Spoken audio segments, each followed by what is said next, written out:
எதிர்த்து பேசிட்டு வணக்கம் நண்பர்களே, சிறப்பு நேர்பட பேசு நிகழ்வுக்கு வரவேற்கிறோம். இரண்டு முக்கியமான தலைப்புகளை இன்றைக்கு நாம் பேச இருக்கின்றோம். முதலாவது அமர்வுல ஆர்கே நகர் இடைத்தேர்தல் குறித்து தான் தொடர்ந்து நாம் பேசிக் கொண்டிருக்கின்றோம். ஒட்டுமொத்த தமிழக பார்வையும் அங்கே திரும்பி இருக்கிறது. அரசியல் கட்சிகள் அத்தனை பேரும் இன்றைக்கு ஆர்கே நகர்ல தங்களுடைய கவனத்தை திருப்பி இருக்கிறார்கள். ஆர்கே நகரை பொறுத்தவரை தொடர்ந்து அதிகாரிகள் மாற்றம் என்பது நடந்து கொண்டே இருக்கிறது. எதிர்க்கட்சிகளுடைய புகார்களின் அடிப்படையில் இந்த மாற்றங்கள் நடப்பதாக தெரிவிக்கப்படுகின்றன. இன்னொரு பக்கம் இன்றைக்கு முதலாவதாக ஒரு பணப்பட்டுவாடா செய்யும் போது ஒருவர் கைது செய்யப்பட்டிருக்கிறார்.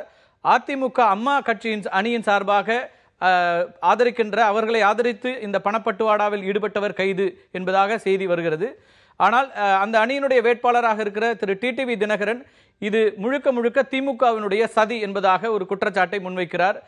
ஒரு பக்கம் அதிகாரிகள் மாற்றம் என்பது அதிக அளவில் நடந்து கொண்டிருக்கின்ற இந்த சூழலில் பணப்பட்டுவாடா என்கிற குற்றச்சாட்டுகளும் தொடர்ந்து கொண்டே இருக்கின்றன. இது குறித்து முதல் அமர்வில் பேச இருக்கின்றோம்.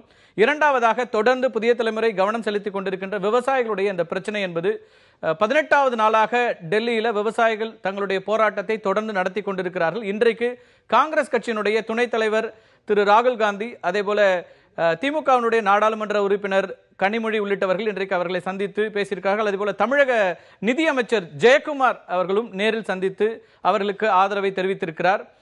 ராகுல் காந்தியினுடைய குற்றச்சாட்டுகளும் கூட விவாதத்திற்கு உரியதாக மாறி இருக்கிறது. அதை இரண்டாவது அமர்வில் நாம் பேசியிருக்கின்றோம். முதல் அமர்வில் நம்மோடு இணைகிறார்கள் மூத்த ஐஏஎஸ் ஓய்வு பெற்ற ஐஏஎஸ் அதிகாரி திரு கிறிஸ்துதாஸ் காந்தி, அதே போல திராவிட முன்னேற்ற கழகத்திலிருந்து வழக்கறிஞர் பரந்தாமன், மார்க்சிஸ்ட் கம்யூனிஸ்ட் கட்சியினுடைய மூத்த தலைவர்கள் ஒருவரான திரு கனகராஜ், விரைவில் நம்மோடு இணைகிறார் அதிமுகவினுடைய பாராளுமன்ற உறுப்பினர் திரு அன்வர் ராஜா. அனைவருக்கும் வணக்கம். உங்களோட பரந்தாமன் தொடங்கணும்னு நினைக்கிறேன். நிறைய குற்றச்சாட்டுகளை தொடர்ந்து தேர்தல் ஆணையத்தின் முன்னாடி திராவிட முன்னேற்ற கழகம் வைத்துக் கொண்டே இருக்கிறது. அதிகாரிகள் மாற்றங்களை கேட்டீங்க. காவல்துறை அதிகாரி ஜார்ஜ் மாற்றம் செய்யப்பட்டார். அதற்கு பிறகு தேர்தல் அதிகாரியும் மாற்றம் செய்யப்பட்டார். இப்போதும் மீண்டும் மீண்டும் நிறைய அதிகாரிகளுடைய மாற்றம் தேவை, மேலும் 12 அதிகாரிகளை மாற்ற வேண்டும் என்று ஒரு புகார் அளித்திருக்கிறீங்க. என்ன அடிப்படையில் இந்த கோரிக்கை? இல்லை, முதல்ல இந்த 12 அதிகாரிகளை மாற்றப்பட வேண்டும் என்று கேட்டதில் தான் ஒரு இன்ஸ்பெக்டர் ஆஃப் போலீஸை இன்னைக்கு டிரான்ஸ்ஃபர் பண்ணியிருக்கிறாங்க. இன்னைக்கு அதில் என்னென்னா, அதாவது திமுக கொடுக்குற குற்றச்சாட்டு ஏதோ ஒரு மேம்போக்காக இல்லை ஆதாரம் இல்லாத குற்றச்சாட்டுகள் கிடையாது. ஆதாரத்தோடு இருக்கிற குற்றச்சாட்டுகள் இருந்ததுனால தான் இன்றைக்கி அந்த பணப்பட்டுவாடா செய்யக்கூடிய நபரை வீடியோ அண்ட் ஃபோட்டோ கிளிப்பிங்ஸோடு கொண்டு போய் எலெக்ஷன் கமிஷன் ஆஃப் இந்தியா சிஇஓட்டையும் கொடுத்ததுனால தான் இன்றைக்கி அந்த நம்பரை ஐடென்டிஃபை பண்ணி இந்த போலீஸ் ஆஃபீஸர் ட்ரான்ஸ்ஃபர் பண்ணதுனால தான் இப்போ அந்த கேஸே ஃபஸ்ட்டு கேஸ் ரிஜிஸ்டர் ஆகிருக்குது. இப்போது இந்த எலெக்ஷன் அஃபென்சஸில் இப்போ இன்றைக்கி தான் இது நடந்திருக்கு. நாங்கள் தொடர்ந்து சொல்லிட்டு இருக்கோம். அதாவது ஒவ்வொரு ஆர்கே நகரில் இருக்கக்கூடிய ஒவ்வொரு ஏரியா, சேனியம்மன் கோயில் தெருவில் உடுமலை ராதாகிருஷ்ணன் மினிஸ்டர், உதயகுமார் மினிஸ்டர், இவங்கெல்லாம் பணம் கொடுத்ததை ஆதாரத்தோடு கொடுத்துருக்குறோம். அதே மாதிரி ஜீவானந்தம் சாலையில் அமைச்சர்களே நேரடியாக பணம் கொடுத்ததாக ஆதாரத்தோடு கொடுத்துருக்கோம். அதாவது சேனியம்மன் கோயில் தெருன்ற ஒரு இடத்துல உடுமலை ராதாகிருஷ்ணன், உதயகுமார் மினிஸ்டர்ஸ் இவங்க எல்லாருமே பார்த்தீங்கன்னா ஆயிரக்கணக்கான பேரை அசம்பிள் பண்ணி ஒரு இடத்துல இவங்கெல்லாம் அந்த ஆர்கே நகர் ஓட்டர்ஸ் தாங்கிறதுக்கு டாக்குமெண்ட்டை கொண்டு வர சொல்லிட்டு அவங்களுக்கு ஒரு டோக்கன் கொடுக்குறாங்க. இது பணப்பட்டுவாடாக்கு. இது இமீடியட்டா நாங்கள் அதை வித் எவிடன்ஸ் கொடுக்குறாங்கன்னா அது எப்படி பணப்பட்டுவாடா நேரடியாக தொடர்பு? சார், டோக்கன் எதுக்கு சார் கொடுக்கணும்? உணவு எலெக்ஷன் இல்லை, உணவு கொடுக்குறதோட தப்பு இல்லை. உணவு கொடுக்குறது பொதுமக்களுக்கு உணவு கொடுக்குறது கூட தப்பு. அது பண்ணக்கூடாது. இது ஒரு அஃபென்சஸ். இதையும் நம்ம எலெக்ஷன் கமிஷன் ஆஃப் இந்தியாவில் கொடுத்துருக்கோம். பிறகு ஜீவானந்தம் சாலையில் பார்த்தீங்கன்னா வீடுகளை கணக்கெடுத்து ஒரு இடத்துகளில் சின்னம்மா அப்படின்னு ஒரு எழுதி அதில் ஓட்டர்ஸ், அந்த வீட்டில் இருக்கக்கூடிய ஓட்டர்ஸுடைய சீரியல் நம்பரை எழுதி டோட்டல் நம்பர் ஆஃப் ஓட்டர்ஸை ஒரு ரவுண்ட் பண்ணி அதுக்கு யார் இன்சார்ஜோ ஒரு இன்சார்ஜோட அந்த இனிஷியலை அதில் இருக்காங்க. இது எல்லாத்தையும் ஒவ்வொரு வீட்டு வாசல் முடிய அந்த பால் கணக்கு, தயிர் கணக்கு ஒரு கோடு போடுவோம் அந்த காலத்தில். அந்த மாதிரி இவங்க இதை மாதிரி எழுதி வச்சதை நாங்கள் அதை ஃபோட்டோ எடுத்து இன்றைக்கி எலெக்ஷன் கமிஷன் ஆஃப் இந்தியா, இன்னும் சொல்லப்போனால் சீஃப் எலெக்ஷன் கமிஷன்லேருந்து வந்த பிரதிநிதிகள் நேற்றைக்கு நடந்த ஒரு கூட்டத்தில் கூட இதெல்லாம் ஆதாரத்தோடு கொடுத்துருக்குறோம். அதே மாதிரி முத்துமாரியம்மன் கோயிலுங்கிற இடத்துல டைனிங் ஹால், அதாவது கோயிலோட டைனிங் ஹாலில் இவங்க ஒரு கோயில், மசூதி, சர்ச் பிளேசஸை, அப்புறம் பள்ளிகள் இதெல்லாம் தேர்தல் நேரத்தில் பயன்படுத்தக்கூடாது. ஆனால் அந்த கோயிலில் அந்த டைனிங் ஹாலில் 2000 பேருக்கு உணவு பிரியாணி வழங்கினது மட்டும் 2000 பேர் உட்கார்ற அளவுக்கு பார்ட் பை 2000 பேர் அசம்பிள். அதை அவங்களுக்கு உணவு வழங்குறது மட்டும் இல்லாமல் ஒரு டோக்கன் கொடுத்து அதில் முத்துமாரியம்மன் அப்படின்னு ஒரு சீலை ஒன்று போட்டு கொடுக்குறாங்க. இல்ல அங்க பிரியாணி கொடுத்து கோவில் இடத்துல அது நடக்குமா? நடந்ததுனால தான் சொல்றோம் நாங்கள். இதெல்லாம் எங்களோட ரிட்டர்ன் கம்ப்ளைண்ட். இதெல்லாம் ஒன்றும் வெறும் ஓரளவு நாங்கள் சொல்லிட்டு போகலாம் நேரில். இதுக்கு எல்லாத்துக்கும் ரிட்டர்ன் கம்ப்ளைண்ட் கொடுத்துருக்குறோம். அதில் ஒரு ஸ்டிக்கர் ஒன்று ஒட்டி அதில் ஸ்ரீ சக்தின்னு சொல்லி போட்டிருக்கு. இதெல்லாம் எதுக்கு இவ்வளோ சஸ்பெக்ஷனை நாங்கள் ரைஸ் பண்ணி கமிஷன்கிட்ட கொடுத்துருக்கோம். அதுலதான் இப்போ இன்னைக்கு வந்து தாண்டி இன்னொன்று சொல்லிடுறேன் சார். திரு தினகரன் வேட்பாளர் வந்து வாக்கு சேகரிப்பதற்கு முன்பும் பின்பும் இன்னைக்கு ஒரு பாயிண்ட்டுக்கு ஒரு போறாருன்னா அதுக்கு முன்னாடியே என்ன பண்றாங்க, ஒரு புடவை, ஒரு குடம், ஒரு தொப்பி கொடுத்துட்றாங்க. இதையும் நாங்கள் வந்து போட்டோஸோட அந்த வாட்ஸ்அப்லயும் பரவிச்சு இந்த மாதிரி கொடுக்கறதெல்லாம் இதையும் கொண்டு போய் நாங்க கொடுத்துறோம். அதுலதான் அவர் இன்னைக்கு நேரடியா குற்றம் சாட்டுறாரு. நீங்க பணம் கொடுத்ததாக ஒரு வாட்ஸ்அப் வீடியோ இன்னைக்கு வருது. அந்த வீடியோ காட்சிகள்ல இருப்பது என்பது தொப்பி அணிஞ்சு வச்சுட்டு திமுகவே இந்த வேலைகளை ஈடுபடுது, சதி செய்கிறது, எங்களுக்கு கெட்ட பெயர் உண்டாக்குறதுக்காக திமுக செய்கிற சதி அப்படின்னு நேரடியா குற்றம் சாட்டுறாரு. அது பெரிய ஒரு நகைப்பு. நான் அப்படின்னா நான் தினகரன் ஒரு கேள்வி கேட்கிறேன். தினகரன் தொப்பி அணிந்து நாமினேஷன் போட போனார், திமுகவுடைய சதியா? தொப்பிங்கிறது ஒரு சிம்பிளை வந்து வித்தின் ப்ரொஹிபிட்டட் ஏரியாக்குள்ள வந்து யூஸ் பண்ணவே கூடாது. அப்படி இருக்கும்போது தினகரன் நாமினேஷன் போட போகும்போதே தொப்பி அணிந்து கொண்டு தான் போனார். இதுவே ஒரு வயலேஷனாக நாங்கள் வந்து எலெக்ஷன் கமிஷன் ரைஸ் பண்ணியிருக்கிறோம். அதாவது 5 பேர் தான் வந்து நாமினேஷன் ஃபைல் பண்ணும்போது அனுமதிக்கப்பட வேண்டும். ஆனால் 8 கார் அவர்களுக்கு பியாண்ட் தட் லிமிட், அந்த கட் ஆஃப் ஏரியாவிலிருந்து அனுமதிக்கப்பட்டிருக்கிறது. ஒரு கேண்டிடேட்டுக்கு தினகரனுக்கு நாங்கள் அப்ஜெக்ஷன் ரைஸ் பண்ணும்போது 20 பேர் எழுந்து பேசுகிறாங்க. அட்மிட்டட்லி நோயிங்லி இண்டிபெண்டன்ட்டுக்காக அவங்க வந்திருந்தா கூட, ஆனால் இண்டிபெண்டன்ட்டுக்கு தான் அவங்க பேசணும். ஆனால் தினகரனுக்கு வரும்போது ரைஸ் பண்றாங்க. இதெல்லாம் தான் அந்த ஜோனல் ஆபீசர், அந்த அசிஸ்டன்ட் எலக்ட்ரல் ஆபீசர்ஸ், இந்த மாதிரியான ஒரு 11 ஆபீசர்ஸ் குற்றச்சாட்டுகள்ல பெரும்பாலும் கிட்டத்தட்ட 4-5 முக்கியமான அதிகாரிகள் மாற்றப்பட்டிருக்கிறார்கள். ஆமா, முதல் வந்து returning officer, first returning officer Padmaja Devi, then commissioner George, அதுக்கு பிறகு இப்ப வந்து இன்ஸ்பெக்டர் ஆஃப் போலீஸ் அவரை வந்து மாத்தி இருக்காங்க. அந்த Royapuram police station, Tondiarpet police station. அதே மாதிரி விஜயகுமார் என்கிற ஜோனல் ஆபீசர் மாற்றங்கள்லாம் நடந்த பிறகு இனிமே தவறுகளே அங்க நடக்காது. தேர்தல் ஆணையம் மிக கடுமையான நடவடிக்கை எடுக்கிறது, உங்களுடைய குற்றச்சாட்டுகளை ஏற்றுக்கொண்டிருக்கிறது, தேர்தல் ஆணையத்தின் மீது உங்களுக்கு முழு நம்பிக்கை இருக்கிறது அப்படின்னு எடுத்துக்கலாமா? இல்ல, தேர்தல் ஆணையத்தின் மீது நம்பிக்கை இருக்கிற காரணத்தினால தான், ஜனநாயகத்தின் மீது நம்பிக்கை இருக்கிற காரணத்தினால தான் திமுக புகார் கொடுத்து ஆதாரத்தோட புகார்களை கொண்டு போய் இன்னைக்கு ஜோனல் ஆபீசரை எப்படி அவங்க டிரான்ஸ்ஃபர் பண்ணிருக்காங்க. இதுல வந்து பிரீமிய ஃபேஸே இருந்ததுனால டிரான்ஸ்ஃபர் பண்ண. இந்த நம்பிக்கை எங்களுக்கு தேர்தல் முடிகிற வரைக்கும் அதை கொடுக்கக்கூடிய பொறுப்பு கமிஷனுக்கு இருக்கு, எலெக்ஷன் கமிஷனுக்கு. நம்ம தொடர்ந்து பேசலாம். நீங்க நிறைய குற்றச்சாட்டுகள் வச்சிருக்கீங்க. திரு அன்வர் ராஜாட்டையும் அதுக்கான பதில் கேட்க வேண்டியிருக்கிறது. அவர் வந்த உடனே கேட்கலாம். திரு கனகராஜ் அவர்கள்ட்ட கேட்கணும். நீங்க முக்கியமா ஒரு விஷயம் உங்க தரப்புல இருந்து வலியுறுத்தப்படுறது, பணம் கொடுக்கின்ற வேட்பாளர்களை தகுதி இழப்பு செய்யணும், ஒருவேளை வெற்றி பெற்றால் அவங்களை வந்து தகுதி இழப்பு செய்யப்படணும் அப்படிங்கிற ஒரு கோரிக்கையை முன்வைக்கிறீங்க. இப்ப பணப்பட்டுவாடா என்பது அங்கே நடந்து கொண்டிருக்கிறதா? திமுக குற்றம் சாட்டுவது போல அதிமுக அம்மா அணிதான் இதையெல்லாம் செய்து கொண்டிருக்கிறதா? நீங்க களத்தில் இருக்கீங்க, உங்க பார்வை என்ன? இல்லை, அதாவது இந்த பணம் மட்டுமே பிரச்சனை இல்லை. இது சார்ந்த இப்போ நீங்கள் வந்து பணம் கொடுக்குறாங்க, ஒன்று பணம் கொடுக்குறாங்க, ரெண்டாவது வந்து யாரெல்லாம் கொடுக்குறாங்க? இப்போ இதுவரையிலும் கவனத்துக்கு வந்திருக்கிறது தினகரனுக்காக கொடுக்குறாங்க அப்படிங்கிறது வந்திருக்கு. பொதுவாக என்ன பண்ணுவாங்கன்னா, இந்த கடைசி நேரத்தில் தான் அவங்க டார்கெட் பண்ணுவாங்க. ஒரு 4 நாள் 5 நாள் இருக்கு. இப்போ இந்த குற்றச்சாட்டுகள்ல அவர் சொன்ன வரைக்கும் நான் புரிந்து கொண்டது, வாக்குகளுக்கான பணம் அளிப்பதுங்கிறது இப்போ வரைக்கும் நடந்திருக்கா? நம்ம மற்ற தேர்தலில் பார்த்திருக்கோம். ஏற்கனவே தேர்தல் ஆணையமே 2 இடங்கள்ல தேர்தலை நிறுத்தி வைத்த போது சொன்ன குற்றச்சாட்டுகள் என்பது வேறு. அதுல வந்து லட்சக்கணக்கில் பணம் அல்லது ஆயிரக்கணக்கில் பணம் கைப்பற்றப்பட்டதும் இருந்தது. இப்போ அவர் டோக்கன் கொடுக்குறாங்க அப்படின்றாரு. அது எதுக்கானது? நான் திரு அன்வர் ராஜாட்டி கேட்டுட்டு உங்கள்கிட்ட நம்ம பேசுவோம். அது ஒரு நீங்க ஒரு குற்றச்சாட்டு முன் வச்சிருக்கீங்க, அது விவாத பொருளாக நான் கேட்கிறேன். அப்படின்னா அது வந்து முழுமையா பணம் கொடுப்பதற்காக அல்லது பரிசு பொருள் கொடுப்பதற்காக, வாக்குகளை விலைக்கு வாங்குவதற்கு இப்போதே தொடங்கிவிட்டது அப்படிங்கிற நேரடியான அந்த குற்றச்சாட்டுல போக முடியுமா? ஆமாம், அதாவது நீங்கள் அதிமுக தினகரன் அணியை, அது என்னது அம்மா அணியை பொறுத்தளவில் வெளியூரில் இருந்து நிறையா பேரை கொண்டு வந்து அங்கே தங்க வச்சுருக்காங்க, வாடகைக்கு எடுத்து நீங்கள் அங்கே லோக்கல்லையே தங்க வச்சுருக்காங்க. எல்லா கட்சி பெரிய கட்சிகள் எல்லோருக்குமே வெளியிலிருந்து தலைவர்கள் வந்திருக்காங்கல்ல அங்கே வந்து தேர்தல் வேலை. தேர்தல் வேலைக்காக வருவது என்பது வேற. ஒவ்வொரு தெருலையும் எங்கெல்லாம் ஃப்ரீயாக இருக்கோ அங்கே ஆட்களை கொண்டு வந்து வச்சிருக்கிறது இப்போ கணக்கெடுத்தால் கூட அதை சொல்ல முடியும். ரெண்டாவது, இந்த கோயில் அவர் சொன்னார், திரு பரந்தாமன் சொல்லும்போது கோயில் இடங்களை பற்றி சொன்னார். நேற்று எங்களுடைய அந்த கம்ப்ளைண்ட்லேயும் அதை சொல்லியிருக்கோம். பெரும்பாலான கோயில் இடங்களில் தினகரனுக்கான அந்த அலுவலகத்தையே, அலுவலகம் இயங்குவது, அலுவலகம் போட்டு வச்சுருக்கதே சில இடங்களில் இருக்குன்னு குறிப்பிட்டு சொல்லியிருக்கோம். நீங்கள் வந்து கேட்ட கேள்வியில் ஒன்று என்னென்னா, பொதுவாக ஆளுங்கட்சியாக இருக்கிறவர்கள் பணம் கொடுப்பதும், அப்படி கொடுப்பதற்கான வாய்ப்பு மற்றவங்களுக்கு இல்லைங்கிறது இல்லை. அந்த நேரத்தில் அதிகாரம் முழுவதையும் அவர்கள் கையில் வைத்திருக்கிறார்கள். அதிகாரிகள் நேர்மையாக செயல்படுவது என்பது கொஞ்சம் கொஞ்சமாக இந்த அரசு நிர்வாகத்தினுடைய ஒவ்வொரு அம்சத்திலும் அரசியல் தலையிட்டதன் காரணமாக அது டைலூட் ஆகி அப்படி இருக்குது. மலைச்சாமியை திடீர்னு வந்து ஒரு நாள் மலைச்சாமி ஐஏஎஸ் அதிமுக வேட்பாளராக இவர்கள் அறிவிப்பது, எம்பி ஆகிறதுங்கிற ஒரு நாள் நடக்காது. நடராஜ் வந்து அதுக்கு முன்னாலேலாம் ரொம்ப நேர்மையாக நடந்துகிட்டு இருந்தார். திடீர்னு அதிமுக வேட்பாளர் ஆகிட்டாருங்கிறது அது நடக்கிறதுக்கான வாய்ப்பு கிடையாது. ஆனால் கடந்த காலத்திலையும் இந்த மாதிரியான அதிகாரிகள் வந்திருக்காங்க. பட் இந்த சார்பு நிலை என்பதை நீங்கள் ஒவ்வொரு ப்ராசஸ்லையும் நீங்கள் எப்படியெல்லாம் வளைக்கிறாங்க என்பது தெரியும். அப்போது இதனுடைய வெளிப்பாடாக நீங்கள் எத்தனை அதிகாரிகளை மாற்றினாலும் சரி, நீங்கள் இங்கே இருக்கிறவங்களுக்குள்ளே தானே மாற்றுவீங்க.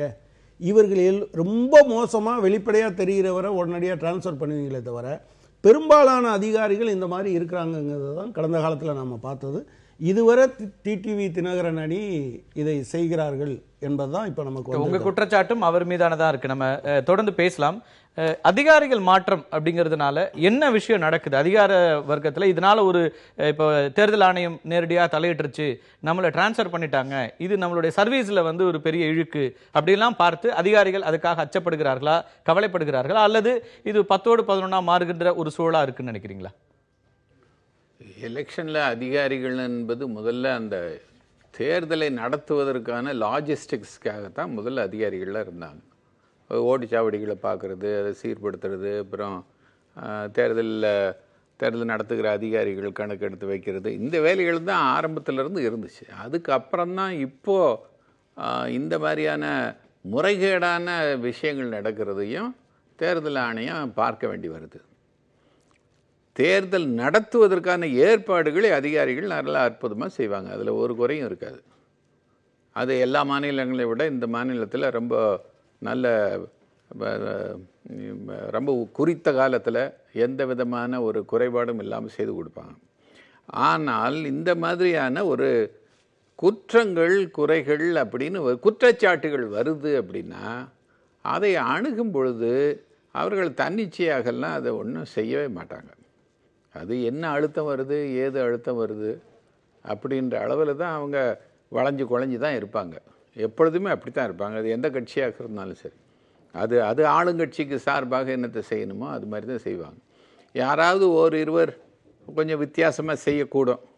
அந்த காலத்திலேயே கூட அவர் கிருஷ்ணகிரியில் ஒரு ஆர்டிஓ ரொம்ப துணிச்சலாக சில விஷயங்களை பண்ணார். அதனால் அதுக்கப்புறம் தேர்தலுக்கு அப்புறம் அவரையும் மாற்றக்கூடிய ஒரு சூழ்நிலை வந்தது. இதெல்லாம் எல்லாருக்கும் தெரியும். அதனால் இந்த அதிகாரிகள் இப்போ அது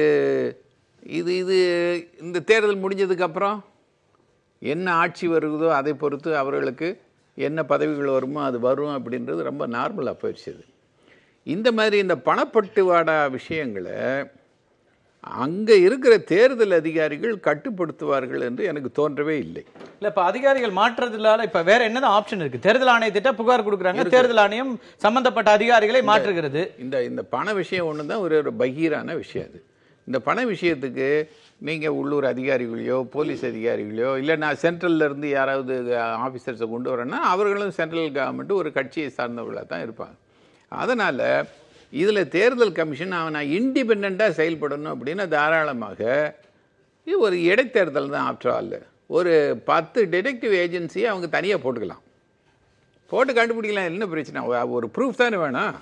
இந்த ப்ரூஃப் இப்போ இவங்க கொடுத்தாங்க. இந்த பறக்கும் படைகள் என்னதான் செய்வாங்க? தேர்தல் ஆணையத்தில் அப்பப்போ சொல்றாங்க பறக்கும் படைகள் அமைத்திருக்கிறோம், கண்காணிக்கிறோம், சிசிடிவி கேமரா இருக்கு, பல விஷயங்கள் சொல்றாங்க. இதெல்லாம் நம்ம கடும் நடவடிக்கை எடுக்கப்படும். பணம் பட்டுவாடா பறக்கும் படைன்னு தெருவில் விட்டா எப்படிங்க? தெருவிலையா போய் பணத்தை கொடுத்துட்டு இருக்கிறாங்க? கொடுக்கறது அங்கங்கே போய் வீடுகளில் மறைமுகமாக கொடுக்குறாங்க, ராத்திரி வேலையில் கொடுக்குறாங்கன்றது எல்லாருக்கும் எந்த வேலையில் யார் போய் எப்போ கொடுக்குறாங்க, அதிகாலை வேலையில் கோழி ஒரு நேரத்துலலாம் கொண்டு போய் கொடுக்குறாங்கன்றது தெளிவாக சொல்கிறாங்கப்பா. அதை கண்டுபிடிச்சி அதுக்கு ப்ரூஃபை கொடுக்கணும். இப்போ எதிர்கட்சியாக இருக்கிறவங்க ஒரு ப்ரூஃப் கொடுத்தா, இல்லை நீ ஒரு மேலஃபைட்டியோட நீ புனைஞ்சு சொல்கிற, உங்கள் ஆளை வச்சே நீ சொல்கிற அப்படின்னு அவங்க லேஸில் சொல்லிட்டு போயிடுவாங்க. அதனால் இப்போ உள்ளூர் போலீஸை வச்சாலும் சரி, வெளியூர் போலீஸை வச்சாலும் சரி, நீ வந்து இன்னொரு கட்சியினுடைய கைக்கூலி அப்படின்னு சொல்லி இந்த குற்றச்சாட்டு சொல்லிக்கிட்டே இருப்பாங்க. அதனால் எலெக்ஷன் கமிஷனே அதனுடைய ஓன் மெஷினரியை நீ தனியாக யாரை வச்சுருக்கிறாங்கன்னு உலகத்துக்கு தெரிய வேண்டியதில்லை. 10 டிடெக்டிவ் ஏஜென்சியை போட வேண்டியது இருக்குது. பணம் கொடுக்கறது பிடிக்கிறதுன்னு பெரிய விஷயமா என்ன? அதில் நான் போய் பணம் வாங்குற வரிசையில் நின்றுக்கிட்டேன் அப்படின்னா ப்ரூவ் ஆகி போயிடுது. இதை மட்டுமே ஒரு கான்ஸ்டியூன்சியில் தேர்தல் கமிஷன் தாராளமாக செய்யலாம். அது எந்த அதிகாரிகளை நம்பியும் அவர்கள் இதை ஒப்படைச்சு, அந்த அதிகாரிகள் ஒருவேளை அப்படியே ஒரு ஒரு ஒரு எவிடன்ஸை கொண்டாந்து கொடுத்தாலும் திரும்பவும் இது வந்து ஏதோ அந்த ஆட்சி பண்ணுற விஷயம், இந்த கட்சி பண்ணுற விஷயம், இவர்கள் வீணாக பழியை கொண்டு வருவதற்காக இப்படி போலீஸை பயன்படுத்தி சொல்கிறாங்கல்ல, சிபிஐ ஐவி விட்டாங்க, இல்லை அதுக்கப்புறம் திரும்பவும் அவங்க ஐபி ஐவி விட்டுருக்குறாங்க அப்படின்னு சொல்கிறாங்க. அதை நம்ம தொடர்ந்து பேசுவோம். இப்ப அதிகாரிகளால மாற்றத்தினால பெரிதா எதுவும் செய்ய முடியாது அப்படிங்கிறீங்க. திரு அன்வர் ராஜா, நீங்க வருவதற்கு முன்னாடி நிறைய குற்றச்சாட்டுகளை திராவிட முன்னேற்ற கழகத்திலேருந்து அடுக்குனாங்க. குறிப்பா இன்றைக்கு நடந்திருக்கிற இந்த கைது, அந்த சம்பவத்தில் உங்களுடைய அணியின் வேட்பாளரை ஆதரிக்கின்ற கருணாமூர்த்தி என்பவரை கைது செய்திருக்கிறார்கள். அவர் வந்து பணம் கொடுப்பதற்காக முயற்சித்தார், அது வீடியோ ஆதாரங்களோடு நாங்கள் ஒப்படைச்சோம், அதன் பேரில் தேர்தல் ஆணையம் இந்த நடவடிக்கை எடுத்திருக்கிறதுன்னு சொல்லிட்டு அவர் நிறைய பட்டியல் போடுறாரு. கோவில் போன்ற இடங்கள்ல, மசூதிகள்லாம் இவங்க வந்து வாக்காளர்களை திரட்டி அங்கே வந்து அவங்களுக்கு டோக்கன் கொடுக்குறாங்க அப்படின்லாம் திராவிட முன்னேற்ற கழகத்திலிருந்து உங்கள் அணியின் மீது கடுமையான குற்றச்சாட்டுகளை முன்வைக்கிறாங்க. எங்கள் அணி வந்து ஒரு அணியே இல்லை என்று இதற்கு முன்னால் சொல்லி வந்தார்கள். இப்போது திராவிட முன்னேற்ற கழகம் எங்கள் மீது மிகப்பெரிய குற்றச்சாட்டை வைக்கிறார்கள் என்றால், எங்கள் கட்சி மிகப்பெரிய செல்வாக்கோடு முதல் நிலை வகிக்கிறது என்பது இதிலிருந்து தெரிகிறது. ஒன்று. இரண்டாவது, இதெல்லாம் குற்றச்சாட்டுகள். தேர்தல் ஆணையம் இன்னைக்கு நடவடிக்கை எடுத்திருக்கிறது. காவல்துறை நடவடிக்கை எடுத்திருக்கிறது. காவல்துறை நடவடிக்கை எடுத்திருக்கிறது. ஒருத்தரை கைது பண்ணிருக்காங்க.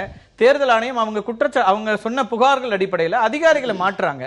அப்போ இதெல்லாம் அடிப்படையா ஏதோ ஒன்று இருக்கிறதுனால தான் தேர்தல் ஆணையம் முடிவு சொன்னாலும் தேர்தல் ஆணையம் அதிகாரிகளை மாற்றுவார்கள். எல்லா காலங்களிலும் நாம் பார்த்திருக்கிறோம். எந்த புகாரை நீங்கள் சொன்னாலும் சரி, தேர்தலை உடனடியாக மாற்றி விடுவார்கள். அது என்ன இருந்தாலும் பார்க்க மாட்டாங்க. ஏனென்றால் அந்த அலர்ட்டாக நாங்கள் இருக்கிறோம் என்பதை காட்டுவதுதான் அவர்களுடைய நோக்கம். இதிலே அதிகாரிகளை மாற்றுவதால் எந்த பலனும் நடந்துவிடப் போவதில்லை. இந்த பணம் கொடுப்பது, அதிகாரிகள் மாற்றம் வேணும் அப்படிங்கிற கோரிக்கைகளை நீங்களும் எதிர்க்கட்சிகளாக இருந்த எல்லா காலங்களையும் வச்சிருக்கிறீங்க. இல்லை, அதுதான் வச்சிருக்கிறோம். நாங்களும் இந்த இப்படி அதிகாரிகளை மாற்றுங்கள், இவர்கள் சாதகமாக இருக்கிறார்கள் எதிர்க்கட்சியாக இருக்கும்போது சொல்லுகிறோம்.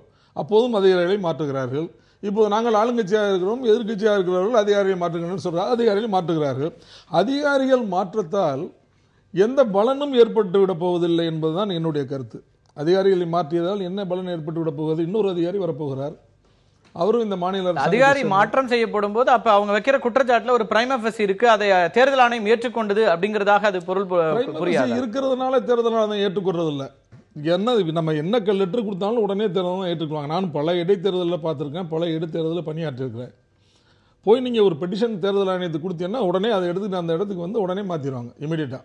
அப்படி தான் நடக்குதே தவிர, குற்றச்சாட்டுகளை கண்டுபிடித்து உண்மையை கண்டுபிடித்து அதன் மீது தேர்தல் ஆணையம் எங்கே நடவடிக்கை எடுத்திருக்கிறது சொல்லுங்க? ஏதாவது ஒரு உதாரணம் இருக்கா சொல்லுங்க. இல்ல, இப்ப நம்ம தஞ்சாவூர்லயும் அரவக்குறிச்சியிலையும் பார்த்தோம்ல, தேர்தல் ஆணையம் அந்த அடிப்படையில தான் தேர்தலை நிறுத்தியது.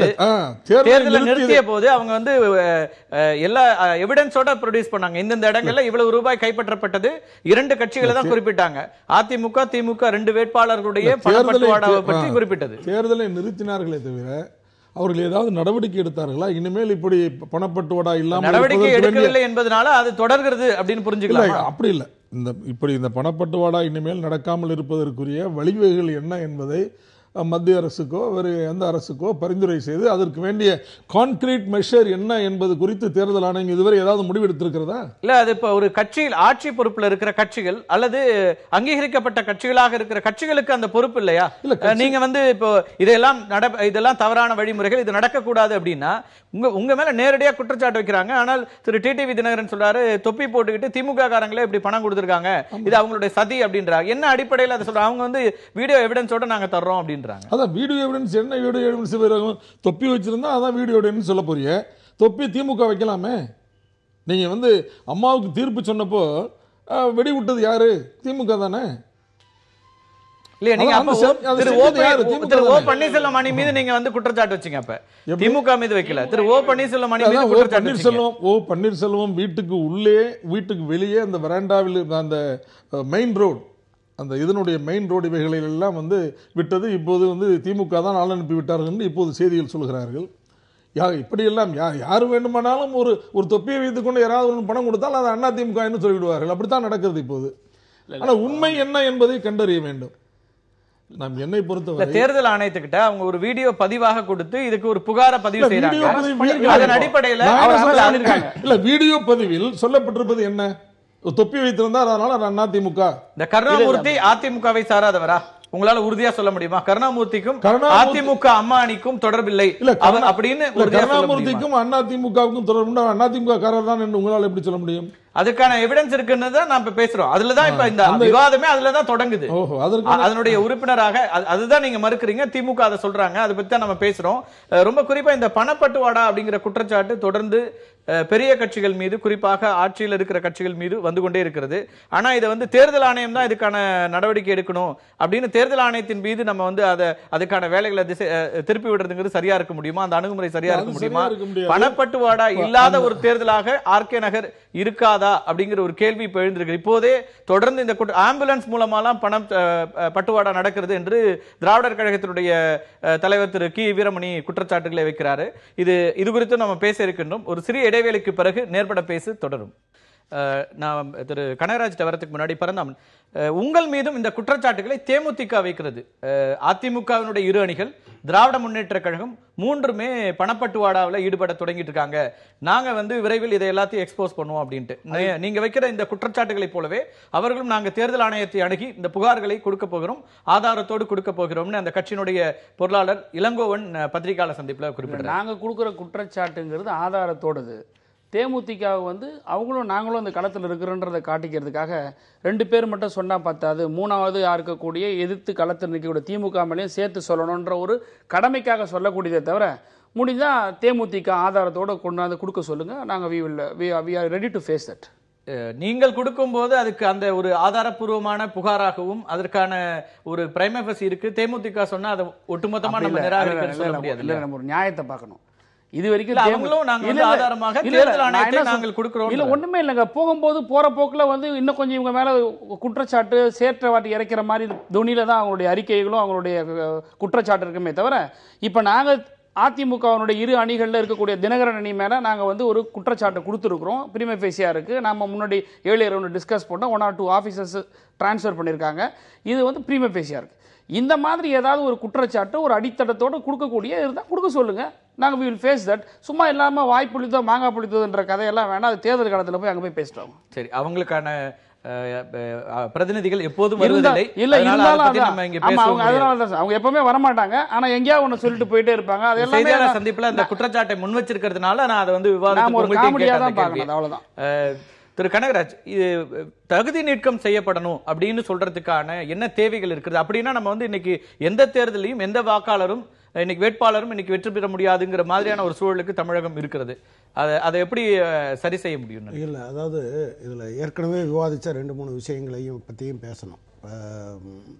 மரியாதைக்குரிய கிறிஸ்துதாஸ் காந்தி ஐஏஎஸ் அவர்கள் சொல்லுகிற போது ஒரு இண்டிபெண்ட் பாடி அப்படின்னு சொன்னார். அந்த பாடிக்கு ஒரு அதிகாரம் இருக்கலாம், அதில் இருக்கிற நபர்கள் யார்? அல்டிமேட்டாக முடிவு செய்யக்கூடியவர்கள் அதில் இருக்கக்கூடிய அதிகாரிகள் தான். இப்போ நீங்கள் ட்ராய் வந்து அதுக்கு எல்லா விதமான அதிகாரமும் கொடுத்து வைக்கப்பட்டது. ட்ராயினுடைய சேர்மனாக இருந்த நிர்பேந்திர மிஸ்ரா வந்து இப்போது பிரைம் மினிஸ்டரோட பிரின்சிபல் செக்ரட்டரி. அதுக்காகவே அந்த சட்டம் இவங்க பாராளுமன்றம் கூடுவதற்கு முன்பாகவே அவசர சட்டமாக கொண்டு வரப்பட்டது. இப்படி ஏற்கனவே உருவாக்கப்பட்ட ஒரு சட்டத்தை அவசர சட்டத்தின் மூலமாக மாற்றி ஒருவரை கொண்டு வருவதற்கான ஒரு தேவை இருக்கும். நீங்கள் சொல்லலாம் அவர் ரொம்ப திறமையானவர்னு தெரிஞ்சிருக்கலாமேன்னு.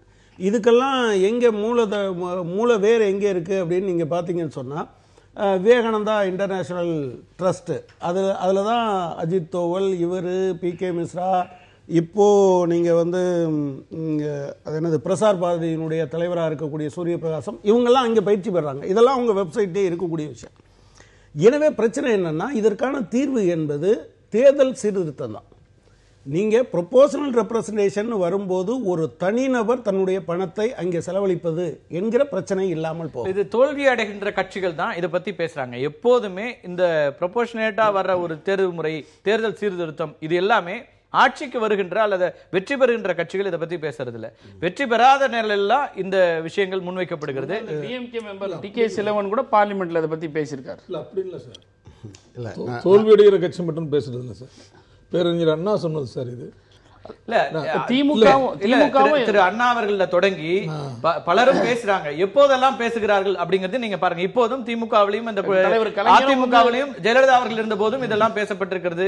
எல்லா நேரங்களிலும் தேர்தல் சீர்திருத்தம் குறித்து பேசுவது எல்லாமே வெற்றி பெறாத போதுதான் அதையெல்லாம் பத்தி பேசுறோம். அந்த இதுல ஏற்கனவே இப்ப நடைமுறையில் இருக்கிறதுல நீங்க அதிகாரிகள் இப்படி எல்லாம் நியமிக்கப்படுறது அப்படின்னா வேற எப்படிதான் இயங்க முடியும்? ஒரு சிஸ்டம் எப்படிதான் இயங்க முடியும்? நீங்க இதை ஒட்டுமொத்தமா இது எல்லாமே தவறாக போகிறது அப்படின்னு நீங்க சிஸ்டம் என்பது நீங்க நபர்களை வைத்தல்ல, நபர்கள் தவறு செய்ய முடியாதபடி தடுப்பது. நபர்களே நினைத்தாலும் கூட அதுல ஏதாவது தப்பு பண்ண முடியாதபடி கொண்டு வருவதுதான் இதுக்கு தீர்வாக இருக்க முடியுமே தவிர நீங்கள் நல்ல மனிதரை தேடி கொண்டு வருவது என்று நீங்கள் யோசிக்கிறது சாத்தியமே இல்லை. தகுதி நீக்கம் என்பது ஒரு தண்டனை என்கிற முறையில் இடைக்கால ஏற்பாடாக இருக்க முடியும். சரி, நீங்க ஆனா நம்முடைய இதுல பல அம்சங்கள் அதையும் இப்ப இது ஒரு எப்போதும் நடக்கின்ற நிகழ்வு தான். அதுக்கான குறைந்தபட்ச மனசஞ்சலம் கூட வராத மாதிரி இப்ப திரு அன்வராஜ் அவர்களே குறிப்பிடுறாரு. இது வழக்கமா நடக்கிறது தானே. ஒரு குற்றச்சாட்டு வந்தா உடனே ஆணையம் மாத்திடும், இதனால ஒன்றும் பிரச்சனை இல்லை, பிரைமா ஃபேசினா ஒன்றும் கிடையாது அப்படின்றாரு. அப்ப அப்படியான எண்ணம் இன்னும் அதிகரிக்கும் போது எந்த குறைந்தபட்சமான ஒரு அதுக்கான ஒரு தாட் ப்ராசஸ் கூட வராது இல்ல அதிகாரிகளுக்கு. இப்ப நீங்க நேர்மை குறித்த சந்தேகங்கள் வரப்போறது இல்ல, அல்லது அவர்களுக்கு இப்படி ஒரு முத்திரை வந்துருச்சுங்கிற பிரச்சனை வரப்போறது இல்ல. அப்படியான ஒரு மனநிலைக்கு ஒட்டுமொத்தமாக அதிகார வர்க்கம் இப்ப கொண்டு வரப்பட்டு விட்டதா அப்படிங்கிறது இருக்குல்ல. நான் முதல்ல சொல்லும் போதே சொன்னேன், நீங்க அதிகார அடுக்கினுடைய ஒவ்வொரு அம்சத்திலும் லஞ்சமும் ஊழலும் அது புரையோடி போகிற போது நீங்க ஒரு இடத்துல லஞ்சம் நடக்குது அப்படின்னு சொன்னா நீங்க ஃப்ரண்ட் லைன்ல இப்போ ஒரு கட்டுரை வந்திருக்கு, அனாட்டமி ஆஃப் லூட்னு. அதில் அவர் சொல்றது என்னன்னா, மணி லாண்டரிங் எப்படி பண்ணாங்க, பேங்க் ஆஃபீஸர்ஸ் எப்படி அந்த அக்கௌண்ட்டை கொடுக்க மாட்டேன்றான், நீங்கள் போர்ட்ரஸ்ட்டில் இருக்கக்கூடிய அதிகாரிகள்கிட்ட போய் கேட்டால் எப்படி பணத்தை டாக்குமெண்ட் கொடுக்க மாட்டேன்றாங்க என்று அவர் பட்டியலிடுகிறார். வெறும் கிரானைட்டு கொள்ளை போனது மட்டுமல்ல, இந்த கிரானைட்டை கொள்ளை போனதில் நீங்கள் மணி லாண்டரிங் நடத்துறது அல்லது நீங்கள் அண்டர் இன்வாய்ஸ் பண்ணுறது, இது எல்லாத்துக்குமே யார் தேவைப்படுது? போர்ட் அத்தாரிட்டிஸ் தேவைப்படுறாங்க, கஸ்டம்ஸ் அத்தாரிட்டிஸ் தேவைப்படுறாங்க, பேங்க்ல இருக்க அஃபீஷியல்ஸ் தேவைப்படுறாங்க. இவங்க ஸ்லோவாக அவங்களையெல்லாம் மாற்றுவாங்க. இது எல்லாமே நடக்கும். எனவே தான் நீங்கள் இந்த சிஸ்டத்தை ஒழுங்குபடுத்துவதற்கு பதிலாக வெறும் நபர் சார்ந்து அல்ல, ஒரு குறிப்பிட்ட பிரச்சனையில் தூத்துக்குடியில் நடந்த ஒரு நிலம் சம்பந்தமான பிரச்சனையில் ஒரு விஏஓ கலெக்டர் போட்ட ஆர்டரை அவங்க மீறுறாங்க. என்ன பிரச்சனைனா, உனக்கு எவ்வளவு சம்பளம் வந்துடும்? 975 ஏக்கர். ஒரு ஊரையே ஒருத்தன் பேருக்கு டாக்குமெண்ட் முடித்த பிறகு 4 விஏஓக்கள் முடியாமல் போய் அப்போ சப்கலெக்டராக இருந்த சஜன் சிங் சௌகான் பின்னால கன்னியாகுமரி கலெக்டராக இருந்தார். அவர் நேரடியாக ஒருத்தரை பிடிச்சிட்டு போட வச்சார். அந்த 3 விஏஓவும் அப்படி சொல்றதுக்கான காரணம் எங்கிருந்து வருதுன்னா, 975 ஏக்கர் அதுக்கான நிலம் என்று வருகிற போது அவ்வளவு தொகையில் 1 கோடியோ சில 10 லட்சங்களோ கொடுப்பதன் காரணமாக இவர்கள் எதுவும் பண ரீதியாக இழந்து போறதில்லை. சோ இந்த விளிமியங்கள் கீழே விழும்போது இந்த பிரச்சனை இருக்கு. நீங்க நம்ம எவ்வளவு பேசிருக்கோம், சிஸ்டமே அப்படி இருக்கும்போது நீங்க தனிப்பட்ட அந்த 3 பேர்ல அப்படிங்கிறது நம்ம அதுவும் பேசுறது எல்லாமே கீழ்நிலையில இருக்கிற அதிகாரிகளை பேசுறோம். இல்ல அதிகாரிகளாக கூட இல்ல, ஊழியர்களாக நான் ஸ்பெசிபிக்கா சொல்றேன். அவங்க பயப்படுறதுக்கு பதிலா இவ்வளவுதானே உனக்கு சம்பளம், பென்ஷன் உட்பட உனக்கு எவ்வளவு வரும், இது தர்றேன்னு சொல்றாங்க. நீங்க திருமணங்களத்துல பேசுறீங்க, ஸ்ரீரங்கத்துல பேசுறீங்க, இப்ப பேசுறீங்க.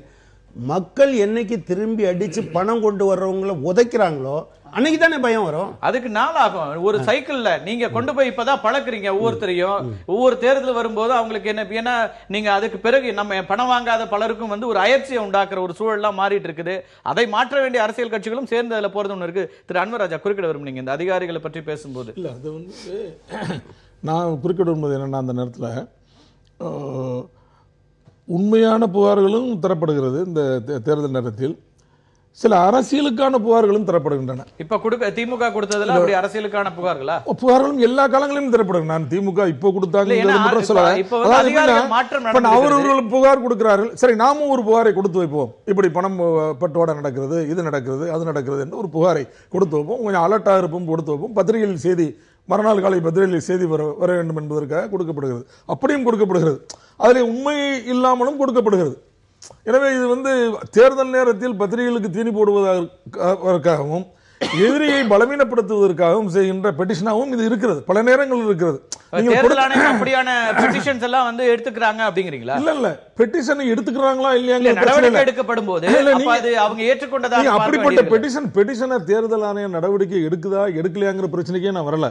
பெட்டிஷனை கொடுத்து விட்டு பத்திரிகை கொடுத்துடுறாங்க, அதை பத்திரிகையில வருது இந்த மாதிரி புகார் கொடுத்திருக்காங்க பத்திரிகை, அவ்வளவுதான் முடிஞ்சு. அவங்க பெட்டிஷன் விவாதங்கள் இப்ப வந்து அடுத்த கட்டத்துக்கு போயிருச்சு. நடவடிக்கைகள் எடுக்கப்பட்டு அதிகாரிகள் உயர்மட்டத்தில் இருக்க அதிகாரிகள் மாற்றப்பட்ட பிறகுதான் இந்த விஷயங்கள், அதுக்கு பிறகு அவங்க இன்னும் 12 பேர் லிஸ்ட் கொடுத்திருக்காங்க. அது வேறு, இவங்களையும் மாற்றுங்க அப்படின்னு சொல்றாங்க. அந்த புகார்கள் எவ்வளவு தூரம் உண்மைத்தன்மை இருக்கு அல்லது நீங்க சொல்ற மாதிரி மிகைப்படுத்துறாங்களாங்கிறது விவாதிக்க வேண்டியிருக்கு. அது நான் பரந்தாமட்டி கேட்கிறேன். அதிகாரிகளை பத்தி பேசுறதுனால இன்னைக்கு வந்து மிக கடுமையான குற்றச்சாட்டுகளை அப்போதைய முதலமைச்சர் திரு ஓ பன்னீர்செல்வம் மீதும் மத்திய அரசாங்கத்தின் மீதும் கடுமையான குற்றச்சாட்டுகளை வைத்த முன்னாள் தலைமைச் செயலாளர் ராமமோகன் ராவுக்கு மீண்டும் ஒரு நியமனம் நடந்திருக்கிறது. இப்ப இது என்ன விதமான அணுகுமுறையை கொடுக்கும்? இது அதிகாரிகள் மட்டத்தில் நீங்க சொன்ன இந்த இவங்க வந்து நேர்மையாளர்களாகவும் அவர்களுக்கு எந்த சிக்கலும் வராத ஒரு சூழலையும் அவங்க இதெல்லாம் பற்றி கவலைப்படக்கூடிய சூழலையும் இருக்கிறாங்க. நம்ம கடைநிலை ஊழியர்களை பத்தி பேசணும், 3 விஓ பத்தி பேசுறோம். இந்த மாதிரியான அப்பாயின்மெண்ட்ஸ் இருக்குல்ல, இப்ப திரும்பி ரீஅப்பாயின்மெண்ட் கொடுக்குறீங்கன்னா இது எந்த விதத்துல சரியா இருக்க முடியும்? நீங்க ஒரு ஹோலிஸ்டிக்கா நீங்க பேசின விஷயங்களுக்கு எதிரால இருக்கு நீங்க எடுக்கிற நடவடிக்கைகள். அவங்க வந்து இப்ப ராமமோகன் ராவ் வந்து அவர் சஸ்பெண்ட் பண்ணப்படல அல்லது பணி நீக்கம் செய்யப்படல,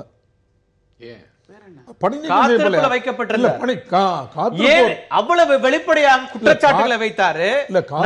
அவ்வளவு வெளிப்படையான அவர் வைத்த குற்றச்சாட்டுகள் இன்னைக்கு நிலுவையில் இருக்கிறது, அது யாரும் மறுக்கல. நீங்க வந்து தொடர்ந்து நீங்க என்ன பேசுனீங்க? அப்போ அவர் தலைமைச் செயலகத்திற்கு போகலாமா ஐடி அப்படிங்கறதா கேட்டீங்களே தவிர வேறு எந்த கேள்விகளையும் எழுப்பவில்லை. அன்னைக்கு இருந்த முதலமைச்சர் ஓ பன்னீர்செல்வம் மீது அவர் கடுமையான குற்றச்சாட்டுகளை முன் வச்சாரு, மத்திய அரசாங்கத்தின் மீது முன் வச்சார். இன்னைக்கு வந்து இருக்கிற அரசாங்கம் இப்ப வந்து அவருக்கு நியமனம் கொடுக்குது அப்படின்னா இதை எப்படி பாக்குறதுங்கிற ஒரு கேள்வி வருது இல்ல. நீங்க திரு எடப்பாடி பழனிசாமி தலைமையிலான அரசாங்கம் வந்த பிறகு மீண்டும் அவர் நியமிக்கப்படுகிறார் அப்படின்னா அவர் ஏற்கனவே வைத்த குற்றச்சாட்டுகளை மறுக்கல அதிமுக. அவர் அங்கிருந்த போதும் கூட ஓ பன்னீர்செல்வம் உங்களோடு இருந்த போதும் எந்த விதமான மறுப்பையும் கொடுக்காமல் இருந்த ஒரு விஷயம். அப்ப அதிகார வர்க்கத்திற்கு என்ன விதமான சிக்னல் போகுது இது மூலமாக அப்படிங்கிறது இருக்கிறது. தொடர்ந்து பேசலாம்.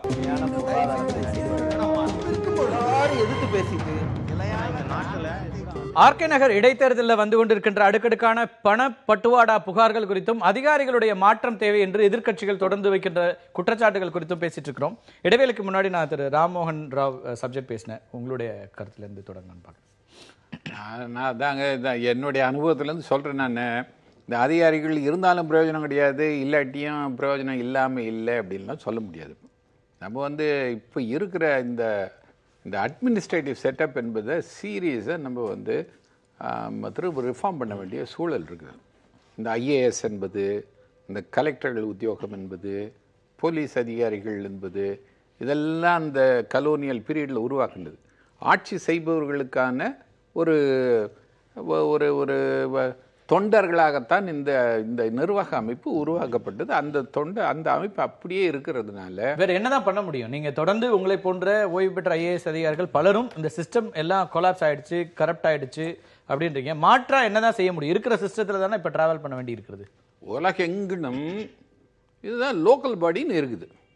இங்க இருக்கிற கட்சிகள் தான், அது திமுக இருந்தாலும் சரி அதிமுக இருந்தாலும் சரி, குறிப்பாக இந்த 2 கட்சிகளும் இந்த லோக்கல் பாடிகளுக்கான ஒரு அதிகாரத்தை கொடுக்க மறுக்கின்றன.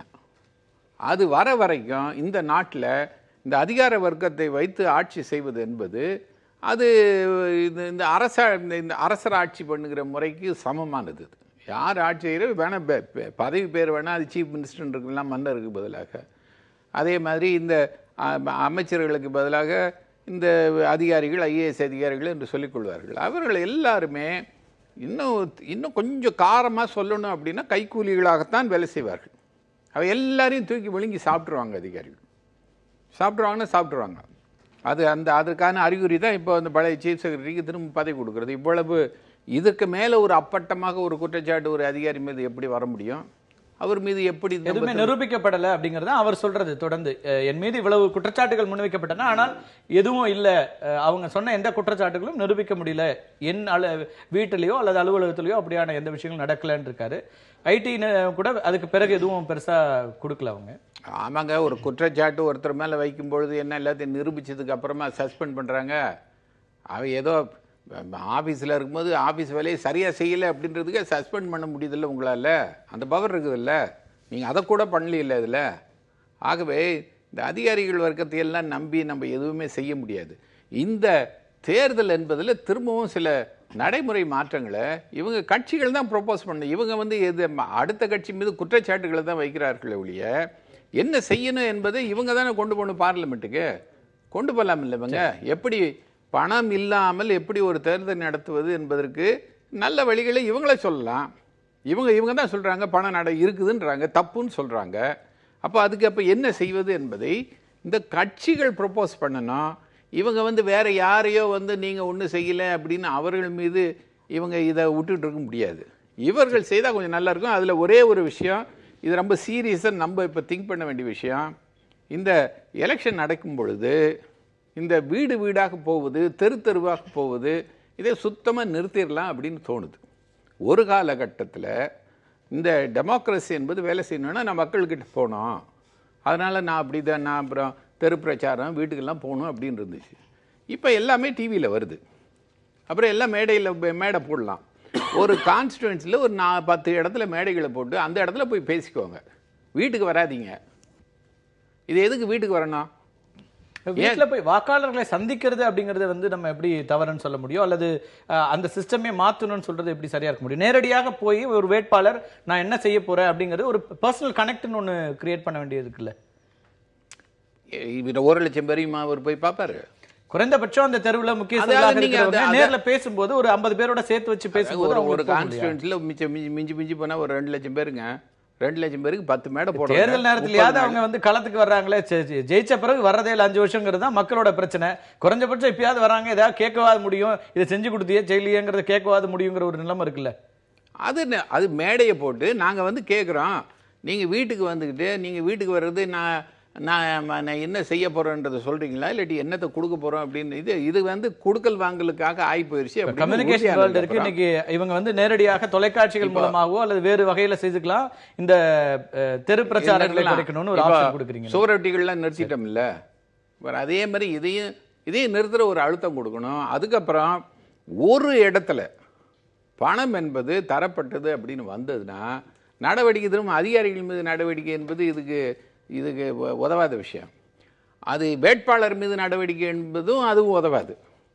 அவர் எந்த கட்சியை சார்ந்து இருக்கிறாரோ அந்த கட்சி குறைந்தது அந்த கான்ஸ்டிடுவன்சிலையாவது அடுத்த ஒரு 5 வருஷத்துக்கு நிற்க முடியாது அப்படின்ற ஒரு சூழல் உருவாக்கணும். திரு கனகராஜ், ரொம்ப சுருக்கமாக உங்களுடைய அதாவது நீங்கள் தேர்தல் சீர்திருத்தம்னு நான் சொன்னதில் இந்த மாதிரி அங்கேயும் இங்கேயுமாக மேம்போக்காக பண்ண முடியாது.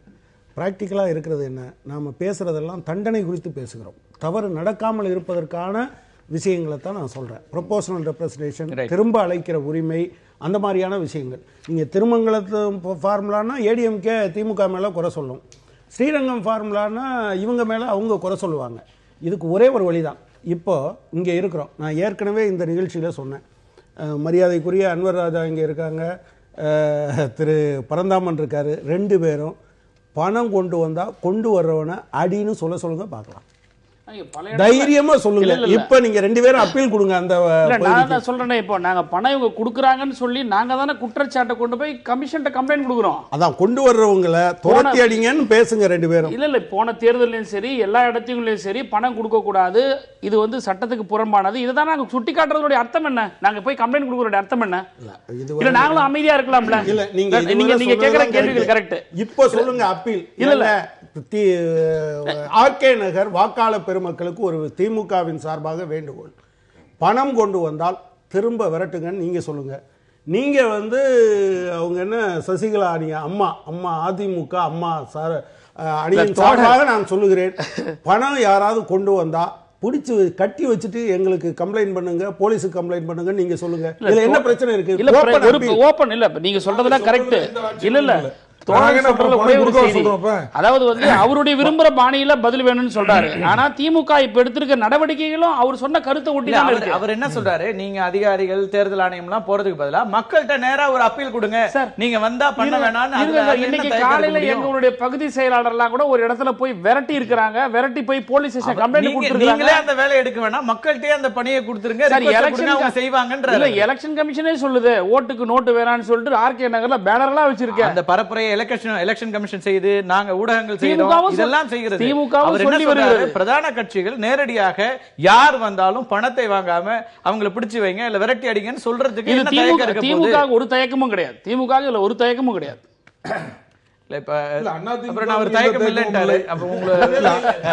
அதாவது எந்த தயக்கமும் இல்லை. பணம் கொடுக்கறத தடுக்கும் போது அடி வாங்க முடியாம ஓடி போனாலுங்க சார், உயிருக்கு ஒரே கேள்வி ஓடி போனாலுங்க சார். தோழர் கனகராஜ் என்ன எனக்கு கேட்கிறேன் ஒரு கேள்வி. நான் என்ன சொல்ல, இதை நான் மறுத்து பேசல. ஜனநாயகத்தில் வந்து அதுவும் குறிப்பாக வந்து என்னை பொறுத்த நானும் தேர்தல் களத்தில் கண்டிருக்கிறேன். இந்த பணம் கொடுக்குறன்ற சப்ஜெக்ட் வந்து முற்றிலுமாக ஒழிக்கப்பட வேண்டும்ன்றது எங்களுடைய தலைவருடைய கருத்து. ஈவன் எங்ககிட்டயே வந்து பர்சனலாக சொல்லும்போது கூட இந்த கலாச்சாரத்தை ஒழிக்கணுன்றது எங்களுடைய செயல் தலைவர் எங்களிடத்திலே சொல்லியிருக்கிறார். நான் பர்சனலாக நான் சொல்கிறேன். நான் என்ன கேட்கறேன்னா, இதையும் கம்யூனிஸ்டே வந்து ஓப்பன் டிக்ளரேஷன் கூட சொல்லாம இது வரைக்கும் அவங்களும் ஸ்டேட்மெண்ட் கொடுக்கவே இல்லையா? எல்லா நேரங்களும் திமுகவை பத்தி சொல்லும் போது கம்யூனிஸ்டும் வந்து எல்லா கட்சிகளும் அறிக்கையை கொடுத்து ஆர்கே நகர் மக்கள்கிட்ட சொல்றேன், நீங்க யாருக்கு வேணாலும் ஓட்டு போடுங்க, அதல்ல பிரச்சனை. ஆனால் பணம் கொடுத்து வாக்கு வாங்க வந்தால் வருகிறவர்களை துரத்தி அடிங்கள், அந்த கட்சியை வந்து நீங்க அம்பலப்படுத்துங்க, கட்டி வச்சிட்டு எங்க கட்சிக்கு போன் பண்ணுங்க, நாங்க எல்லாருக்குமே போன் பண்ண சொல்லுங்க. கொடுக்கிறவங்க யாரோ அவங்களுக்கு எதிர்க்கட்சி எல்லாருக்குமே போன் பண்ணுங்க. இப்படியான ஒரு வெளிப்படையான இவங்களுக்கு மட்டுமே இல்ல, நீங்க ரெண்டு பேரும் முன் வச்சுட்டா அவர் கேட்ட அத சொல்லிட்டேன். அதுதான் இப்ப நான் தோழரோட உடன்பட்டு சொல்றேன், அசோசியேட் பண்றேன், தோழரோட உடன்பட்டு சொல்றேன். நான் அவருக்கு மட்டும் சொல்றீங்க, எந்த கட்சிக்காரன் வந்து கொடுத்தானா அது எதிர்க்கட்சி எல்லாத்துக்கும் போன் பண்ணுங்க. குற்றச்சாட்டுகள் இதெல்லாம் போகுது. நம்ம தொடர்ந்து பார்த்துட்டு இருக்கிற மக்களுக்கு ஒரு பெரிய பப்ளிக் கிட்ட அந்த மாதிரியான ஒரு கால் வரக்கூடிய சூழல் வந்து வரணும்ன்றது அண்ணன் தோழர் கனகராஜ் அவர் சொல்றது நான் அதை உடன்படுறேன். பப்ளிக் வரணுங்க, எல்லாமே பாசிட்டிவா திங்க் பண்ணாங்க. ஏன்னா இது வந்து ஜனநாயக ரொம்ப ஹோலிஸ்டிக்கா நம்ம பேசுறோம். ஆனா நடைமுறையில் என்ன நடந்துட்டு இருக்குன்னு ஒவ்வொருத்தரும் பார்த்துட்டு இருக்கிறோம். ஒவ்வொரு தேர்தலையும் இது மோசமான ஒரு சூழலை நோக்கி தான் போயிட்டு இருக்கு. பப்ளிக்கு ஒரு ரெப்ரசன்டேட்டிவ்ஸா ஓட்டர் ஒருத்தர் கூட வச்சு உட்கார வச்சு நம்ம பேசணும்னா தான் கரெக்டா. வெறும் பொலிட்டிக்கல் பார்ட்டிஸ் மத்தியில பேசுறதை விட அவங்கள வச்சு பேசும்போது இந்த பதில் நீங்க அவங்க கிட்ட வாங்கலாம். இப்போ ஒரு சின்ன ஒரு நான் சம்மரைஸ் பண்ணிக்கிறேன், அதாவது ஒரு ஷார்ட்டா முடிச்சுக்கிறேன். இப்போ நம்மளுடைய ஐஏஎஸ் ஆபீசர் சார் போனதும் சரி, எல்லாமே எலெக்ஷன் ரீஃபார்ம்ங்கிறது வந்து எல்லாருக்கும் உடன்பாடு தான் சார். நாங்கள் இன்னும் இப்போ வெரி ஸ்பெசிஃபிக்காக சொல்கிறோம், இந்த மாடல் கோட் வயலேஷன்ஸ் எல்லாமே டூத்லெஸ்ஸாக இருக்குது. ஒரு அமெண்ட்மெண்ட் கொண்டு வந்து ஒரு ஸ்ட்ரிஞ்சன்ட் பனிஷ்மெண்ட் கொண்டு வரன்றது டிஎம்கேயோட ஸ்டாண்டு. பார்லிமெண்ட்டில் பல நேரங்களில் நாங்கள் பேசியிருக்கிறோம். ஆனால் ஒரே ஒரு சப்ஜெக்ட் என்னென்னா, இந்த அதிகாரிகளை மட்டுமே நம்ம குறை சொல்றது தவறு எடுத்துக்க முடியாதுன்றது ஒரு பார்ட் ஆஃப் வியூவில் வந்து சார் சொல்றதுல நான் மறு கருத்து சொல்றது காரணம் என்னன்னா, எலெக்ஷன் கமிஷனில் இருக்கக்கூடிய அதிகாரிகள் வந்து எலெக்ஷன் வந்த பிறகு அரசியல் சாசனத்தின்படி அவங்க தான் முழு கட்டுப்பாட்டுக்கு வராங்க, அரசாங்கத்துடைய அதிகாரியுடைய கண்ட்ரோலை கொண்டு வராங்க. ஆனால் அவங்க அதை மறந்துட்டு நாளைக்கு நம்ம வந்து இதை அரசாங்கத்தோடு இணங்கி போகணுன்றதுக்காக ஒரு சின்ன எக்ஸாம்பிள், ஒரு எஜுகேஷன் ஸ்கூலில் இருக்கக்கூடிய சப்ஜெக்ட்டுக்கு கம்ப்ளைண்ட் கொடுக்கும்போது ஒரு எலெக்ஷன் ஆஃபீஸர் எஜுகேஷன் செக்ரட்டரியே வந்து நீங்கள் இந்த மாதிரி புகார் வந்திருக்கு, குழந்தைங்களை ஓட்டு கேட்கறதுக்காக நீங்கள் பயன்படுத்திங்கன்னு கேட்குறாங்க இல்லையா? முதல்ல அதிகாரிகளுக்கு வந்து அந்த செல்ஃப் கான்சியஸ் வரணும். இது வந்து இந்த நாட்டை தேர்தல் நடத்தக்கூடிய ஒரு இது கட்சிகள் முதல்ல அதிகாரிகள் செய்யணும், எல்லாமே எல்லாருமே செய்யணும். அது அரசியல் கட்சிகளை மட்டும் குறை சொன்ன அந்த குற்றச்சாட்டு ஒரு ஆங்கிள் மட்டும் நான் பதில் சொல்றேன், வேற ஒண்ணும் இல்ல. ரொம்ப சுருக்கமா உங்களுடைய சார், தேர்தல் சம்பந்தமான சீர்திருத்தத்திற்கு ஒரே வழி நான் ஏற்கனவே சொன்னதான், பேரறிஞர் அண்ணா அவர்கள் சொன்னதுதான், விகிதாச்சார பிரதிநிதித்துவம் தான் இதுக்கு ஒரே வழி. நம்பர் 1. இதெல்லாம் லார்ஜர் ஸ்கேல்ல நான் கேக்குறது குறைஞ்சபட்சமா ஆர்கே நகர்ல ஒரு தேர்தல் சீர்திருத்தத்தை குறைந்தபட்ச அளவுல ஏதாவது செய்ய முடியுமா கட்சிகள் அளவுல? இல்ல இன்னைக்கு நாளைக்கு நம்ம என்ன சார் பண்ண முடியும்? ஏற்கனவே இருக்க ஓட்டு சிஸ்டத்தை வச்சுக்கிட்டு இல்லைங்க, பணப்பட்டுவாடா இல்லாத ஒரு நேர்மையான ஒரு அரசியலை எதிர்கொள்வதற்கு இங்க இருக்கிற பிரதான கட்சிகள் முன்வராத போது அது எப்படி நடக்க முடியும்? இல்ல நாங்க முன்வர்றோம் சார். என்ன பிரச்சனைனா, இதை சொல்ற கட்சிகளுக்கு இப்ப என்னுடைய கவலை அல்லது பொதுவாக இருக்கிற பலருடைய கவலை என்னன்னா, ஏற்கனவே திருமங்கலம் ஃபார்முலான்னு ஒரு ஃபார்முலா, ஸ்ரீரங்கம் ஃபார்முலான்னு ஒரு ஃபார்முலா, அப்படி ஆர்கே நகர் ஃபார்முலான்னு ஒரு ஃபார்முலா வந்துட கூடாது. அதுதான் எனக்கு இருக்கிற பிரச்சனை. அடுத்தடுத்து ஃபார்முலாக்களை உருவாக்கிட்டே இருக்கீங்க அரசியல் கட்சிகள். ஃபார்முலான்றது உருவானது சார், எல்லாமே திருமங்கலம்னு சொல்றோம். திருமங்கலம் இல்ல, சரி அதுக்கு முன்னாடியே வச்சுக்கோங்க. ஏதோ ஒரு இடைத்தேர்தல்கள்ல வந்து ஆளுங்கட்சி வந்து தோத்தது ஜெயிச்சதுன்றது வந்து 2001 ஜெயலலிதா. ஆனா ரொம்ப ரொம்ப ஒரு விஷயம் சார் கரெக்டா பேசுறேன் சார். வீடுகளுக்கு இல்ல, இல்ல. பேப்பரோட பணம் போட்டதுல சார், தொடங்கி நான் சொல்றது கொஞ்சம் கேளுங்க சார். ஒரே செகண்ட் சார். தங்க கிராம காயின்களா கொடுக்கிறதுல தொடங்கி 1996 வரைக்கும் டிஎம்கே ரெஜிம் வரைக்கும் 1996 டிஎம்கே ரெஜிம் வரைக்கும் இடைத்தேர்தல்கள் ஆளுங்கட்சி தோத்துருக்கு. ஆனா 2001 ஜெயலலிதா ஆட்சிக்கு வந்த பிறகு அந்த டென்யூர்ல இருந்துதான் காஞ்சிபுரம், கும்மிடிப்பூண்டி, சாத்தாங்குளம்ன்ற இந்த உருவாக்கி இருக்காங்க. நீங்க அது ஆர்கியூ பண்ணுங்க. தொடக்கம் அங்கிருந்தே வந்திருந்தாலும் கூட முடிவு குறைந்தபட்சம் ஆர்கே நகர்லயாவது இருக்கணும்ன்ற கண்டிப்பா இந்த ஃபார்முலா இன்னொரு ஃபார்முலாவா உருவாக்காம க்ளோஸ் பண்ணனும். இந்த ஃபார்முலாவை க்ளோஸ் பண்ணனும். அது கூட அதுக்கான நம்பிக்கை இருக்கான நடைபெறுகிற நிகழ்வுகள்ல அந்த நம்பிக்கைக்கு குறைந்தபட்சமான நம்பிக்கை கூட வர மாட்டேங்குது. நிச்சயமா க்ளோஸ் பண்ணணும் சார். அப்படிதான் நாங்க விரும்புறோம். இது வந்து மிக மோசமான கல்ச்சர். இந்த கல்ச்சர் இருக்கு எல்லாமே மேடை பேச்சாக இல்ல மேடை பேச்சாக இல்ல. இத நாங்க ஒண்ணு துவக்கி வச்சவங்களே முடிக்கட்டும்னு சொல்றேன் நான். அதுதான் இப்ப அவர் சொல்றாரு, நீங்க தொடக்கி வச்சீங்க. ஆக ரெண்டு பேரும் மாத்தி மாத்தி ஒத்துக்கொள்கிற ஒரு விஷயம் என்பது இது நடந்து கொண்டு இருக்கிறது. யார் தொடங்குனாங்கன்னு தெரியல. முடிக்கிறதுக்கு இந்த மெத்தடு, இந்த வாக்காளர்களுக்கு பணம் கொடுக்கிற சப்ஜெக்ட் தப்புங்கிறது திமுகவுடைய கருத்து சார். எங்க தலைவர் செயல்தலைவர் சொல்லிட்டு தான் சார் இருக்காரு. ஆஸ் ஏ கேண்டிடேட் எங்களுக்கும் சொல்லிருக்காரு சார். இதுக்கு முடிவு கட்டியதாக ஒரு ஆர்கே நகர் ஃபார்முலா இருக்கிறதா ஒரு நல்ல ஃபார்முலா வரட்டும். இடைத்தேர்தல் கூட திமுக பணம் கொடுத்தது என்ன வந்திருக்கு? ஆனா என்னுடைய நம்பிக்கை இந்த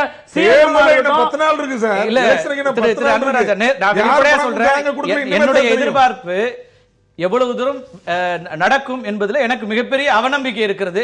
அந்த அவநம்பிக்கையை மாற்றக்கூடிய இடத்துல கட்சிகள் இருக்கிறார்களா அப்படின்னு தெரியல. அது நடந்தால் நிச்சயமா வரவேற்கப்பட வேண்டிய விஷயமாக இருக்கிறது. நேர்பட பேச தொடரும். இரண்டாவது அமர்ல மிக முக்கியமாக விவசாயிகளுடைய பிரச்சனை குறித்து பேச இருக்கின்றோம். ஒரு சிறிய இடைவேளைக்கு பிறகு நேர்பட பேச தொடரும். எதிர்த்து பேசிட்டு மக்கள் தங்களுடைய பங்களிப்பை அளிக்க வேண்டும்.